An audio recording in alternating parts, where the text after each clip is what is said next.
بركة حياتنا ونور بيوتنا، صحتهم أمانة في رقبتنا. أهلا بيكم في المهم الصحة.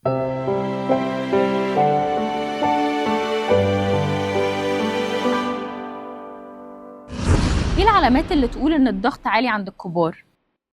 كبار السن ممكن ضغطهم يعلى وما يبقاش عندهم اي اعراض، عشان كده انا ما اعتمدش ان انا استنى اما تظهر عليهم اعراض عشان اشخص ان عندهم ضغط. لازم متابعه الضغط بشكل منتظم.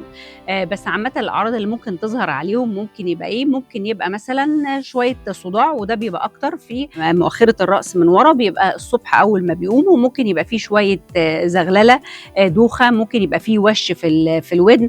ممكن يبقى فيه ضربات قلب سريعه شويه. ممكن يبقى فيه نهجان، كرشه نفس. ممكن يبقى فيه تعب مع اقل مجهود. الاعراض دي ممكن تقولي ان كبار السن ضغطهم عالي، فلازم اتوجه للطبيب مباشره واقيس الضغط. في حاجات بقى لو الضغط عالي مره واحده ومعاه اعراض معينه لازم اتوجه للمستشفى مباشره. زي ايه مثلا؟ زي ضعف في الايد والرجل على ناحيه واحده من الجسم، ده معناه ان ممكن بعد شهر يبقى في جلطه في المخ. لو مع ارتفاع الضغط في قيء شديد، ده برضو ممكن يبقى ضغط المخ عالي. لو معاه مثلا اضطراب في درجه الوعي، لو معاه تقل جامد في الصدر، ده ممكن يبقى بعد شهر في جلطه في القلب. فده معناه لازم اتوجه للمستشفى مباشره. انا بشخص الحاجه الثانيه، انا بشخص ضغط برضو من قياس الضغط مره واحده.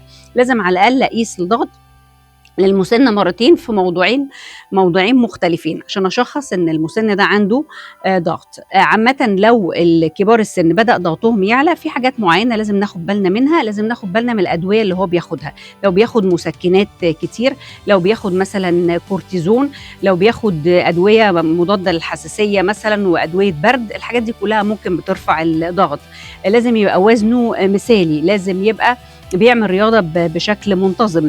لازم يبقى الاكل بتاعه فيه كالسيوم وبوتاسيوم بنسبه كويسه، عشان نقص الكالسيوم والبوتاسيوم من الحاجات برضو اللي بترفع الضغط. فدي حاجات مهمه جدا لازم ناخد بالنا منها في الكبار السن اللي ضغطهم بدا يعلى. بتمنى لكم حياه صحيه خاليه من الامراض، ومستنيه اسئلتكم واستفساراتكم في الكومنتس، واشوفكم في الحلقه الجايه على خير.